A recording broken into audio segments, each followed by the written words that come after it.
तो आज के क्लास में पढ़ने जा रहे हैं बच्चों समास। समास क्या है? समास टॉपिक को हम जानेंगे। इससे बोर्ड के एग्ज़ाम में हमें कम से कम 3 से 4 नंबर के क्वेश्चंस पूछते हैं। लॉकडाउन में तो इसकी संख्या अधिक हो जाएगी, डबल हो जाएगा, इसलिए इसको विशेष तौर पे देख रहे हैं। समास शब्द का शाब्दिक अर्थ होता है संक्षिप्तीकरण। माने संक्षिप्त में लिखना ही क्या कहलाता है? समास कहते हैं। अर्थात दो या दो से अधिक शब्दों को संक्षिप्त में लिखने की विधि को समास कहते हैं। जब भी दो या दो से अधिक शब्द हो और उसे संक्षिप्त में लिखेंगे तो उसे हम समास कहेंगे। जैसे दिया है परिवार के साथ, इसमें 3 शब्द है और तीनों शब्द के लिए हमने एक शब्द लिखा सपरिवार। तो जो मैं इसमें दिया हूँ इसको उल्टा लिखेंगे। पहले हम लिखेंगे परिवार के साथ, 3 शब्द है और तीनों तीनों शब्दों के लिए हम एक शब्द लिख रहे हैं सपरिवार। उसी प्रकार है नीला है अंबर जिसका। तो नीला है अंबर जिसका, तो बराबर में हम क्या लिखेंगे? 1 2 3 4 शब्द इसमें है, देख लो। नीला है अंबर जिसका, 4 शब्द हुए। चारों शब्द के लिए हमने एक शब्द लिखा नीलांबर। तो हम उल्टा लिखेंगे। हमने बताया कि सपरिवार बराबर परिवार के साथ हम लिखे हैं, तो तुम उल्टा लिखोगे परिवार के साथ बराबर सपरिवार। माने अनेक शब्दों को एक शब्द में या संक्षिप्त में लिखने की विधि को ही हम क्या कहते हैं? समास कहते हैं। तो अब समास का उल्टा होता है विग्रह। विग्रह के बारे में जानेंगे कि किसी बड़े शब्द को दो या दो से अधिक शब्दों या पदों में तोड़ने की क्रिया को विग्रह कहते हैं। मतलब एक शब्द है, जैसे हमने अब इसको सीधा ये एग्जाम्पल विग्रह के नीचे सपरिवार वाला एग्जाम्पल लिखेंगे। जैसे हमने लिखा सपरिवार, तो इसको एक ये शब्द हो गया हमारा, ये एक बड़ा शब्द है और इसको दो या दो से अधिक शब्दों में हमने तोड़ा, तो हमने लिखा परिवार के साथ। तो विग्रह सपरिवार का हमने विग्रह किया तो बना परिवार के साथ। नीलांबर का हमने विग्रह किया तो बना है नीला है अंबर जिसका। इस तरीके से समास का उल्टा होता है विग्रह। समास का मतलब होता है कि कई पदों को जोड़ना, संक्षिप्त में लिखना। अब विग्रह का मतलब होता है एक पद को कई पदों में तोड़ना। जोड़ने को समास कहते हैं, संक्षिप्त में लिखने को समास कहते हैं, और उसको फैला कर लिखना, दो या दो से अधिक शब्दों में लिखना, उसको हम विग्रह कहते हैं। जिस प्रकार हमने संधि में पढ़ा था कि संधि और विच्छेद, संधि मतलब वर्णों को जोड़ना, अब विच्छेद मतलब वर्णों को तोड़ना। उसी प्रकार समास और विग्रह में हम याद रखेंगे कि समास में होता है कि जोड़ना, शब्दों को जोड़ेंगे। अनेक शब्दों के लिए एक शब्द लिखेंगे, दो या दो से अधिक शब्दों के लिए संक्षिप्त में लिखेंगे हम, तो उसे समास कहेंगे। और विग्रह में हम इसके ठीक अपोजिट लिखते हैं। तो इस तरीके से अब हम पढ़ेंगे कि संधि तथा समास में अंतर। ये हिंदी में भी पूछता है, नॉन हिंदी वालों को भी पूछता है, और संस्कृत में भी पूछ देता है कि संधि तथा समास में क्या अंतर है। तो संधि तथा समास में निम्नलिखित अंतर है लिखकर पहला अंतर हम लिखेंगे कि संधि में दो वर्णों का मेल होता है, जबकि समास में दो पदों या शब्दों का मेल होता है। वर्ण जो गया, जैसे अ आ ई क ख ग घ, ये वर्ण हुआ। और समास में दो पद का मेल होता है बच्चे। दूसरा है कि संधि में किसी शब्द को तोड़ने की क्रिया विच्छेद कहलाती है, और समास में किसी शब्द को दो या दो से अधिक पदों में तोड़ने की क्रिया को विग्रह कहते हैं। तो विच्छेद, संधि के साथ विच्छेद शब्द जुड़ा रहता है और समास के साथ विग्रह शब्द जुड़ा रहता है। एक ही शब्द दे देगा उसे कि इसका संधि, उसका विच्छेद करें या विग्रह करें। तो शब्द पे ध्यान देना है। जैसे मान लो कि एग्जाम्पल दिया गया है कि विद्यालय, विद्यालय का विच्छेद करें, विच्छेद करने के लिए कहेगा तो लिखेंगे विद्या प्लस आलय। फिर यही दाहिने तरफ दिया है विद्यालय और कहता है कि इसका विग्रह करें, तो लिखेंगे विद्या का आलय। अर्थात इससे हमें समझना है कि अगर विच्छेद कहेगा तो प्लस का चिन्ह प्रयोग करेंगे और विग्रह कहेगा तो उसमें कारक चिन्ह का प्रयोग करेंगे। ऐसे ये एग्जाम्पल जो मैं लिखा हूँ, जैसे विद्यालय विद्या प्लस आलय, इसमें भी है जैसे विद्यालय विद्या का आलय, इसको हम यहाँ नहीं लिखेंगे, इसको चौथे नंबर में पॉइंट देकर हम लिखेंगे। तीसरा अंतर इसका हम लिखेंगे कि संधि में शब्दों को तोड़ने के लिए प्लस चिन्ह का प्रयोग किया जाता है, और समास में पदों को तोड़ने के लिए कारक चिन्ह का प्रयोग किया जाता है। और जैसे करके 3 पॉइंट यहाँ हो गया। चौथा पॉइंट हम देंगे इसके नीचे, और चौथा पॉइंट देकर ये वाला हिस्सा लिखेंगे, जैसे वाला हिस्सा। चौथे पॉइंट में लिखेंगे हम लोग कि जैसे विद्यालय बराबर विद्या का विद्या प्लस आलय, संधि में लिखेंगे विद्या प्लस आलय, और समास में लिखेंगे विद्यालय बराबर विद्या का आलय। तो मेरे ख्याल से समझ में आ गया होगा तुम्हें कि संधि और समास में क्या अंतर है। फिर से समझ लो, संधि में वर्णों को जोड़ते हैं और समास में पदों या शब्दों को जोड़ते हैं। संधि में जो किसी वर्ण को तोड़ते हैं हम, तो उसे हम विच्छेद कहते हैं। और समास में जब किसी पद को तोड़ते हैं तो उसे हम विग्रह कहते हैं।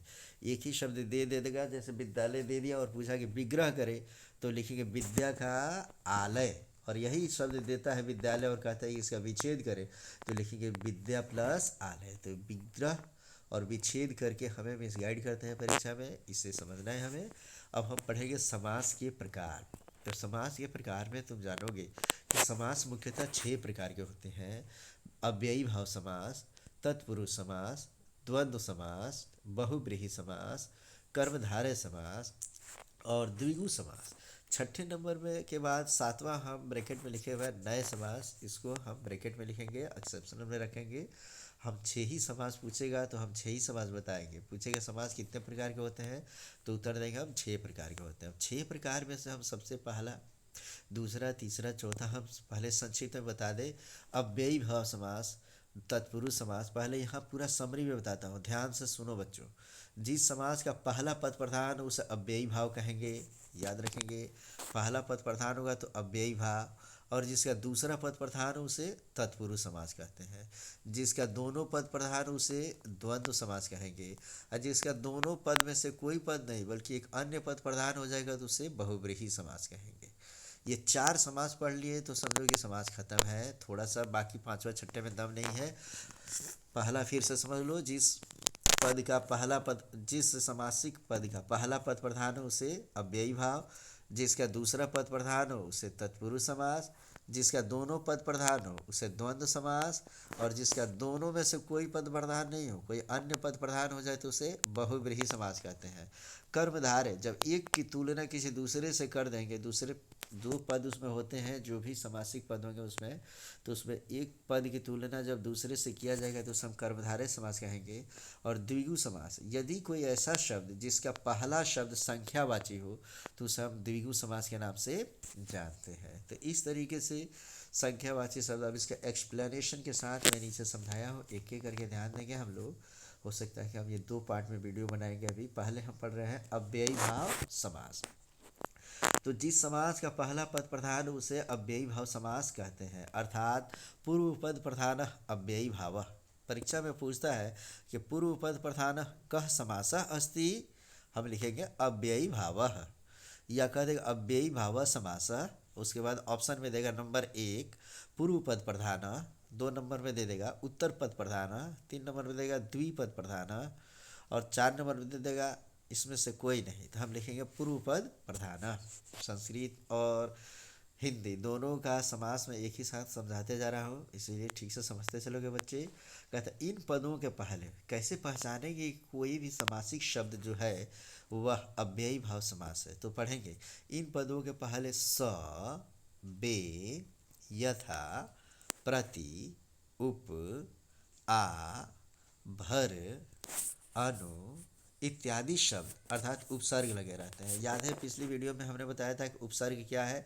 उपसर्ग वह शब्दांश होते हैं जो किसी शब्द के आगे जुड़कर उसके अर्थ को बदल देते हैं। तो जब भी जितने भी उपसर्ग से बने हुए शब्द जो होते हैं प्रायः वे अव्ययी भाव समास होंगे। तो इतना ध्यान में रखेंगे हम लोग। तो सभी नहीं होंगे, लेकिन इसमें से ये जो शब्द दिखाई देगा ये सब उपसर्ग अगर दिखाई देगा तो उसे हम अव्ययी भाव समास कहेंगे। जैसे स से बना है हमारा शब्द सपरिवार, तो सपरिवार मतलब परिवार के साथ, प्रतिदिन मतलब हर दिन, यथाशक्ति मतलब शक्ति के अनुसार, बेईमान मतलब बिना ईमान के, दिनों दिन मतलब दिन ही दिन में। उसी प्रकार आ जाएगा बेअस्थल बिना स्थल का। और तो ये सब घर पे बनाओगे और कोई दिक्कत होता है फिर हमसे पूछते हो। उपकार, अनुरूप, बेनकाब, या अगर इसी में है आजीवन माने जीवन भर, भर पेट पेट भर कर, आजन अनजान इत्यादि शब्द ये सभी देखोगे।